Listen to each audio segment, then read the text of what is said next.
ditanya oleh orang Arab Baduy, "Ya Rasulullah, man khairun nas?" Wahai Rasulullah, siapa yang manusia paling bagus? Beliau menjawab, "Man tola umurhu wa hasanu amalu." Manusia yang paling bagus itu, yang paling baik itu yang panjang umurnya, bagus amal perbuatannya. Wasyarun nas, dan sejelek-jelek manusia, man tola umurhu wa sa'a amalu, yang panjang umurnya, jelek kelakuannya. Kalau kata pantun, sayur nangka bumbu kemiri, tua bangka nggak tahu diri. Ini sedang musim kembang, kembangnya kembang keladi. Tapi jangan sampai tua-tua keladi, makin tua makin menjadi. Tapi nggak apa-apalah hobi kembang keladi, kan nggak mahal-mahal amat. Tapi di kampung saya banyak betul Bu janda bolong itu ya. Janda bolong, janda sobek gitu ya. Janda apa sih nama-namanya itu, keladi banyak betul, nggak laku itu. Nggak apa-apalah, ini lagi musimnya. Yang penting jangan musim yang negatif. Ini musim yang positif. Suka dengan kembang berarti suka dengan ciptaan Allah Subhanahu wa taala. Jadi yang pertama, mudah-mudahan di usia segini Ibu Hajaratna dan Bapak Haji Efli semakin bijaksana, semakin bertakwa kepada Allah Subhanahu wa taala. Allahumma amin, amin ya rabbal alamin. Nah, sekarang yang kedua. Ini saya ngajarin senior ya, ngajarin orang tua, nggak apa-apalah, ceramah. Cuman ibu-ibu jangan sangka kalau yang ceramah itu udah pasti benar sendiri, belum tentu. Jangan disangka kalau yang ceramah itu udah kayak malaikat, belum tentu. Yang namanya ceramah ya ceramah, belum tentu mengamalkan. Kadang-kadang orang salah sangka kalau udah jadi ustadz udah kayak malaikat. Padahal Bu, kalau ngelihat cewek cantik kadang-kadang lupa juga nunduknya itu. Udah 1 menit baru sadar. Karena ustadz juga manusia Bu, manusia biasa. Nabi bukan ya, malaikat juga bukan, wali juga bukan, manusia biasa. Cuman kebetulan kalau ceramah ngomongin ayat, ngomongin hadis, pakai peci kan, pakai baju koko, kita sama saja. Jadi pada posisi kali ini saya cuman menyampaikan. Jadi bukan berarti menuntun, bukan berarti mengajari yang sudah senior. Jadi yang kedua yang perlu saya tegaskan, di usia pernikahan yang sudah lama ini, sudah melampaui tahun perak, ya mudah-mudahan sampai tahun emas lah nanti. Di 50 tahun pernikahan masih sehat dan panjang umur, Allahumma amin. Yang perlu dijaga adalah cinta. Karena saya tadi sampai nanya sama Pak Haji Efli, udah bosan belum ya? Karena jujur Bu, jujur saya ini mewakili para laki-laki. Subhanallah. Laki-laki itu semakin lama semakin bosan. Maaf Pak Haji ya, maaf betul. Ustaz Solihin maaf, kita buat pengakuan dulu ya. Jujur ge, jujur itu kan hebat ya. Laki-laki itu makin lama makin bosan. Beda dengan perempuan Bu. Perempuan itu makin lama makin sayang dengan suaminya. Ada banyak wanita begitu menikah belum cinta sama suaminya. Apalagi zaman dulu, zaman perjodohan ya. Apa kata bapaknya, apa kata emaknya, dia terima pernikahan, tapi belum cinta. Seminggu belum cinta, sebulan belum cinta, hamil baru muncul benih-benih cinta. Punya anak, apalagi anaknya 11 tambah cinta itu. Takut betul ditinggal sama lakinya. Wanita makin lama makin cinta. Laki-laki makin lama makin bosan. Kecuali saya sama Pak Haji Efli, enggak lah. Kita mah enggak pernah bosan ya Pak Haji ya. Nah, bagaimana cara memelihara cinta? Ada kiat dari Nabi, rajin-rajin makan bersama. Makan bersamanya usahakan 1 piring. Wah, so sweet banget ya. Cucu ngelihat yang masih punya suami, yang nggak punya suami sudah meninggal ya sudah berdoa saja yang baik-baik. Jadi makan sepiring itu rajin-rajin, itu sunnah Nabi. Sepiring berdua. Kalau bisa Pak Haji Efli menyuapi sama Bu Haji Ratna. Tapi jangan kelihatan anak cucu, malu ya. Tapi kalau kelihatan juga nggak jadi masalah. Kalau nggak malu, kita terbuka saja. Itu sunnah Nabi. Nabi nggak pernah makan sepiring sendiri. Beliau makan selalu bersama istrinya. Dan kadang-kadang suap-suapan. Ternyata itu menyatukan hati, Bu. Makanya kalau tradisi orang dulu, kalau orang berantem, maka kemudian dipersaudarakan. Kalau kata orang Lampung apa, angke muahi ya Pak ya, kalau nggak salah ya. Dipersaudarakan itu makan satu piring itu. Kan angkenan ya, angkenan dan sebagainya itu makan sepiring. Karena memang makan sepiring itu bisa menyatukan hati. Kemudian yang berikutnya, usahakan selalu makan bersama. Kalaupun nggak satu piring. Saya jadi ingat bak, saya nyebutnya bak. Kalau orang Ogan tuh bak. Kalau ibu itu umak. Jadi kalau satu hari itu minimal harus sekali makan bersama. Jadi biasanya kita ba'da maghrib makan bersama. Ndak boleh ada yang hidup satupun. Alat-alat elektronik. Jadi makan bersama. Nah itu kehangatan yang hilang di masyarakat modern. Karena kadang-kadang walaupun kita makan bersama, ibu-ibu sibuk sama handphone. Moto lauknya langsung diupload di Facebook sama Instagram. Semur jengkol, enak uy, langsung bikin status. Sama teman Facebooknya di komen, bagi dong, sini ge. Jadi bini sibuk sama HP. Suami sibuk dengan grup WhatsApp-nya. Anak-anak sibuk main game sambil makan. Hilang kehangatan itu kan. Di ruang keluarga juga begitu. Ada yang sibuk nonton Suara Hati Istri ya, Indosiar. Ada yang sibuk WhatsAppan lagi. Anak-anak sibuk main game. Sampai kebawa ke kamar.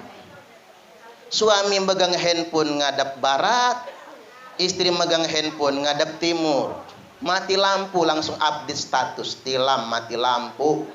Dasar PLN PA misalnya. Padahal lakinya di PLN kerjanya. Jadi kita sibuk dengan gadget, sibuk dengan media sosial, hilang kehangatan dalam keluarga. Tanpa sadar kita sudah saling sapa, jarang saling sapa. Tanpa sadar sudah hilang kehangatan. Tanpa sadar anak-anak dan cucung-cucung kurang perhatian. Maka dari itu komunikasi ditingkatkan. Kadang-kadang begini Bapak Ibu, mengapa di zaman stay at home kemarin angka perceraian meningkat? Karena suami bekerja, istri wanita karir, jarang ketemu. Biasanya karena jarang ketemu, konfliknya kan rendah. Tapi begitu stay at home, di rumah semua, mulai muncul konfliknya. Kurang perhatian, kurang komunikasi, akhirnya muncul persoalan dalam rumah tangga. Makanya penting menjaga kasih sayang tersebut. Dan buat Pak Haji Efli dan buat kita-kita yang laki-laki ini, ternyata wanita itu paling suka dipuji suami. Paling suka dipuji suami tapi. Jangan sampai suami tidak pernah memuji istri, malah istrinya dipuji suami tetangga. Itu bahaya itu. Berbahaya sekali. Makanya rajin-rajin memuji istri. Nabi itu kalau sama Sayyidah Safiyah kalimatnya begini, jamilatun min ba'id, malihatun min qarib. Dari jauh tampak cantik, dari dekat tampak manis sekali. Luar biasa. Ibu-ibu diomongin kayak gitu kelepek-kelepek ya. Rasa-rasanya terbang. Atau malah curiga ya Bu. Jangan-jangan ada maunya ini. Tumben soalnya. Kalau sama Aisyah itu Nabi memujinya, ya Humaira, wahai yang kemerah-merahan. Kadang-kadang ibu-ibu itu maulah dipanggil kemerah-merahan. Pakai baju serba pink kadang-kadang. Kerudung pink, bajunya pink, androknya pink, sendalnya pink, kaos kaki pink, bedaknya pink, lipstiknya pink, blush onnya pink. Begitu lewat depan laki pengen dipanggil kemerah-merahan. Apa kata lakinya? Anak babi mau kemana ya? Mentang-mentang anak babi pink juga ya Bu ya. Tega nian bapak-bapak. Istri suka dipuji oleh suaminya. Makanya begini, ada katanya sih, angka perceraian meningkat gara-gara sering temu alumni SMP anu, SMA ini, mahasiswa fakultas angkatan ini. Mengapa demikian? Mungkin salah satu sebabnya si bini tidak pernah dipuji lakinya. Masak dicaci, penampilan dicaci, karena nggak pernah dipuji suaminya. Begitu temu alumni teman SMA, ketemu mantan pacar dulu. Ya walaupun cintanya cinta monyet kan, kata mantan pacarnya, kamu dari dulu nggak pernah berubah. Pret. Dipuji kayak gitu, mulai kelepek-kelepek kan. Bertahun-tahun berumah tangga tidak pernah dipuji suami. Ketemu mantan pacar malah dipuji, mulai luntur benih-benih cinta tersebut. Makanya saya perlu ingatkan penting memelihara cinta.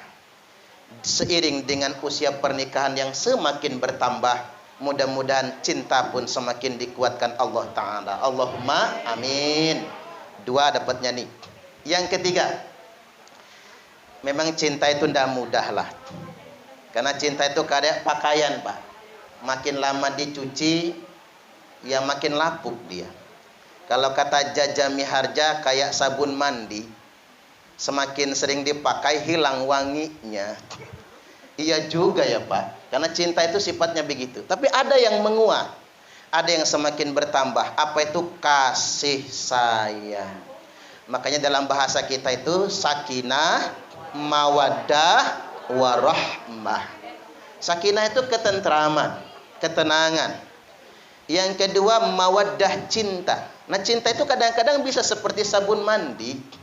Tapi ada yang nomor 3, yakni sayang, yang akan terus bertambah.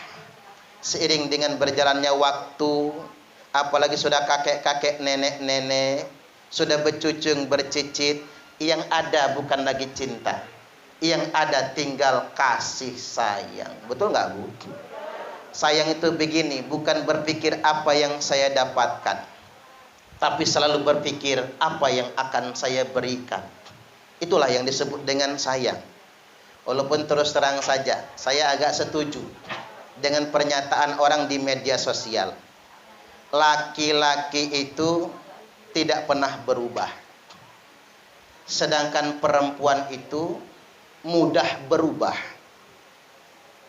Apa maksudnya? Tapi ini versi media sosial ya Bu, bukan dari kitab ya.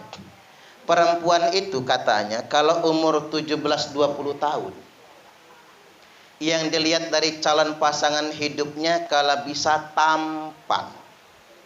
Makanya ibu-ibu kalau punya anak umur 17-20 atau cucung lah yang sudah bercucung, itu kalau dia koleksi foto artis Korea wajar, karena umurnya memang Lee Min Ho misalnya ya, karena yang faktor umurnya 17-20, yang dilihat itu tampan. Tapi wanita cepat berubah, nggak konsisten. Begitu umur 25-30 tahun, yang dilihat bukan yang tampan, tapi mapan. Makanya Natalie Halser mau sama Sule, karena Sulenya mapan. Orang berpikir apa gunanya tampan kalau melorotin bini? Kayak mantan-mantannya Sugigi ya. Tampan sih tampan, tapi bininya kelenger Bu, dipelorotin. Maka begitu umur 25-30 yang dilihat adalah mapan. Apa perempuan sampai di situ? Tidak berubah.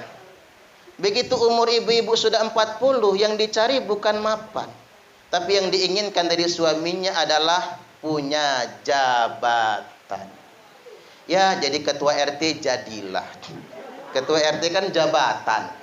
Kan kalau ada acara di lingkungan, kata pembawa acara, yang kami hormati Bapak Ketua RT, kata bininya, laki gua itu punya jabatan. Ada prestisnya, ada gengsinya. Jadi apa gitu lakinya kan? Tapi begitu umur 50 tahun, perempuan berubah lagi. Yang diharapkan dari suaminya bukan jabatan, tapi kesetiaan. Betul nggak, Bu? Nggak guna tampan, nggak guna mapan, nggak guna jabatan kalau kanji. Nggak setia. Udah tua keladi. Kerjaannya cewekan aja. Sengsoro rasanya. Makanya di umur 50 tahun wanita berpikir pengen punya suami yang setia. Apa ibu-ibu berhenti sampai di situ? Enggak juga. Begitu umur 60 tahun yang diharapkan dari suaminya bukan kesetiaan, tapi kesehatan. Lo ke kesehatan, Bu? Iya Ustaz, capek, punya laki stroke bengek.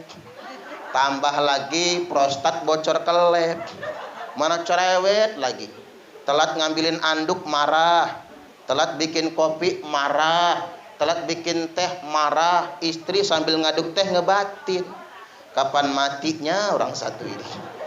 Makanya Pak Haji Epli jangan cerewet ya, takut didoakan yang gak enak nantinya. Makanya ada ibu-ibu ngomong, Ustadz saya punya laki kanji juga gak apa-apa, kata dia, yang penting sehat gitu. Nah itulah perempuan, Mbak. Makin tua makin bijaksana. Tetapi begini, kalau laki-laki nggak berubah, Bu, sama. Umur saya ini udah 38 saya ini. Kok nggak berubah-berubah ya? Mungkin samalah sama Pak Haji Epli ya. Jadi kirain 58, tua banget. Jadi ibu-ibu rahimakumullah, laki-laki itu umur 20 tahun yang dilihat dari perempuan apa? Cantik, benih. Di umur 30 cantik, benih. Umur 40 yang dilihat cantik, benih. Umur 50 tahun yang dilihat cantik, benih. Umur 60 tahun yang dilihat cantik, benih. Makanya kalau nggak ingat umur, payahnya itu. Itulah laki-laki, terlalu istiqomah. Makanya ada kakek-kakek di kampung saya, umur 80, istrinya meninggal duluan. Belum nyampe 40 si nenek meninggal, si kakek demam menggigit. Padahal baru 40 hari. Anak-anak nanya, kata anak-anak, bak nak pecel? Enggak katanya, enggak mau. Bak nak bakso? Enggak mau. Bak nak sate? Enggak. Bak nak bebini lagi? Au katanya, saking aunya. Itulah laki-laki. Makanya Bu Haja Ratna harus panjang umur. Amin. Tapi di mana-mana, Bu, survei membuktikan yang meninggal duluan selalu laki-laki, selalu semua suami, betul nggak? Makanya di sini janda banyak betul di sini. Memang harus begitu, Bu. Kalau ibu-ibu yang meninggal duluan, bapak-bapak nggak tahan, nggak. Pengen cari yang ngurusin, makanya biar laki duluan yang duluan. Tapi kalau bisa pisah jadi dunianya jangan lama-lama. Di akhirat nanti ketemu di surganya Allah Ta'ala. Allahumma amin, amin ya rabbal alamin. Percayalah, almar'u ma'aman ahabba, seseorang akan bersama dengan yang dia cinta. Ibu-ibu cinta dan sayang dengan suami, maka di surga nanti akan bersama suami. Makanya Nabi kasih fadilah ya, Bu, imra'atan idza mata zaujuha, wanita yang apabila mati suaminya, berarti janda ini kan, walam tatazawwaj, dan dia enggak kawin lagi, masuk surga dia. Makanya ibu-ibu enggak usah kawin lagi lah yang janda. Tapi lakinya jangan diracun ya, Bu ya. Nanti diracun biar mati duluan. Tapi kawin lagi enggak dilarang, tidak. Boleh-boleh saja. Tapi itu hanya berlaku buat janda saja. Baik, satu lagi yang hendak saya sampaikan pada kesempatan kali ini, usia manusia yang sudah di atas 40 tahun itu adalah usia bijak. Makanya kalau saya ini, Bu, masih usia 38, manajemen emosinya belum stabil. Makanya baru stabil manusia umur 40 tahun ke atas. Ini takdir untuk umat Nabiullah Muhammad sallallahu alaihi wasallam. Karena memang beliau diangkat Nabi di usia 40 tahun. Jadi kita ngikut Nabi. Begitu usia kita sudah 40 tahun ke atas, apalagi di atas 50, di atas 60 tahun, kita mesti lebih bijak. Yang dicari dalam hidup bukan lagi saving, dan saving. Bukan lagi nyimpen, dan nyimpen. Bukan lagi numpuk, dan numpuk. Air itu mengalirnya ke hilir. Karena kalau sudah begitu anak cucu gantian dulu. Biarkan anak yang berjuang, biarkan cucu yang berjuang. Lebih baik mereka berjuang dengan hasil mereka sendiri. Setuju nggak kira-kira? Karena kalau warisan ya Bu ya, mudah betul ngabisinnya. Terlalu banyak ceritanya. Orang seakan-akan sudah nyimpen harta buat 7 turunan, 8 tanjakan, 9 pengkolan, 10 kali muter-muter itu. Saking banyak duitnya. Tetapi begitu dia mati, rebutan anak cucu. Begitu anak cucu yang ngurus, belanjanya gampang. Banyak ketipu orang habis, kadang-kadang bahkan tidak bersisa. Itulah harta sebetulnya. Makanya di usia bijak yang kita pikir adalah bagaimana hidup menjadi berkah. Keberkahan itu berlangsung untuk anak cucu. Karena ada begini Bu, ada yang nenek moyangnya kaya raya, tapi cucung cicit canggahnya, waring udek-udeknya. Orang Jawa kan ada urutan begitu ya Bu. Apa itu urutannya itu? Anak, cucung, cicit, canggah, wareng, udek-udek katanya. Gantung siwur, galih asam, sampai 10 keturunan. Nenek moyangnya kaya, cucungnya melarat. Apa sebabnya? Karena jatah anak cucungnya dirampas oleh nenek moyangnya. Karena rezeki bukan kreasi kita. Rezeki itu dari Allah Subhanahu wa taala.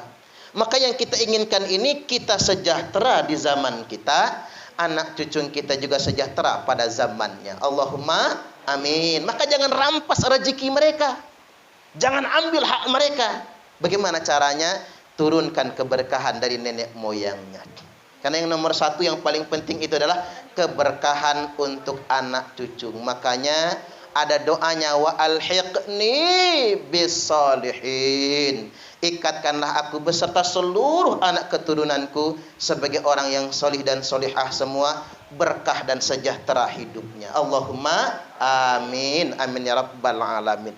Nah, gimana rumusnya agar mendapatkan keberkahan di usia tua sampai ke anak cucung juga? Yang perlu saya ingatkan 3 hal saja.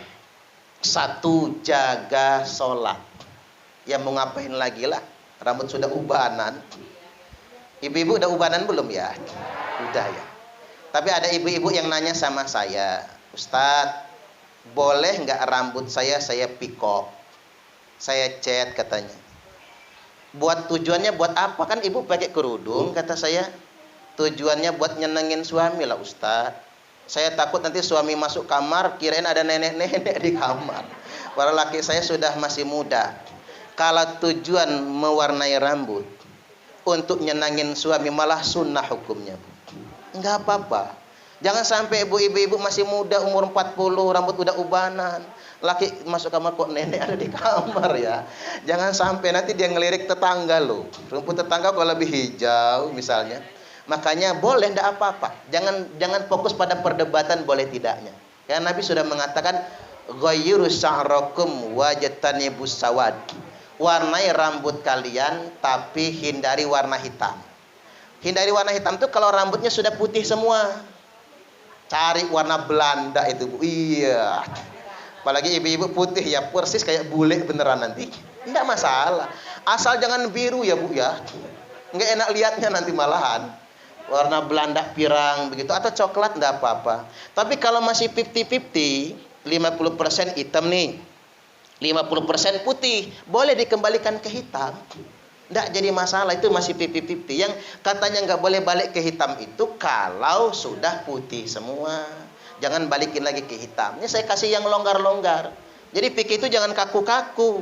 Maka siru wala tu'asiru. Kalau masalah fikih ini ringankan, longgarkan, jangan dipersulit. Beragama jangan yang kaku-kaku Bu. Nggak laku kalau yang kaku-kaku itu. Beragama jangan ikut yang suka marah-marah. Jangan ikut yang suka caci maki. Jangan ikut yang suka ngadu domba. Karena ngapa nggak kelar kayak gitu. Makanya saya bikin kemarin konten, umat Islam jangan berebut surga. Karena surga itu untuk semua umat Islam. Ngapain diperebutkan lagi? Mengapa orang ngotot merasa paling benar? Karena berebut akan surga. Jadi yang kembali lagi, tips hidup berkah di usia senja adalah jaga sholat. Kalau bisa tahajud berjamaah, kayak Nabi lah. Pak Haji Efli imam, Bu Hajaratna makmum. Apalagi berjamaah Cak Wong Palembang. Laki jadi imam, bacanya begini. Kalau orang Palembang kan enak. Qul huwallahu ahad, Allahus somad, lam yalid walam yulad, walam yakul lahu kufuwan ahad. Selesai sholat tahajud, bininya Noel, kak ngapulah kakak tuh manggil adek terus. Oi dek, kata lakinya, kakak nih sayang nian dengan adek tuh, makanya dipanggil terus. Kata bininya kaluca itu, kak adek nak ngaji juga. Buka Quran istrinya, qul a'udzu birabbil falaq min syarri ma khalaq. Tapi jangan praktekin ya Bu, kol-kolahnya kebanyakan itu. Yang kedua, rajin-rajin ke majelis taklim. Ya kayak gini, ibu-ibu kan ikut semua. Majelis taklim, Al-Ikhlas, Babu Salam, Miftahul Jannah, Al-Muhajirin, IPHI ya. Pada ikut semua, ikutin semua majelis-majelis taklim. Karena itulah kita mendapatkan siraman. Karena kata Nabi, majelis taklim itu taman dari taman-taman surga. Kalau kita sudah senang di taman surga, itu atensi kalau kita bakal masuk surga. Allahumma amin. Karena kata Imam Al-Ghazali, 40 hari 40 malam saja Bu, kita nggak datang ke pengajian, sudah cukup bekal masuk neraka. Bayangin 40 hari 40 malam ibu nggak pernah ngaji, ke majelis taklim nggak pernah, diajak pengajian nggak mau. 40 hari 40 malam, keras hatinya, sempit pikirannya, jauh dari hidayah Allahnya, dan cukup bekalnya masuk neraka. Dan kalau saya 40 hari 40 malam nggak diundang ngisi pengajian, habis bekal saya Bu. Allahu Akbar. Makanya begini Bu, Ustadz itu ndak boleh sombong. Ustadz itu nggak boleh ngajarin umat salah.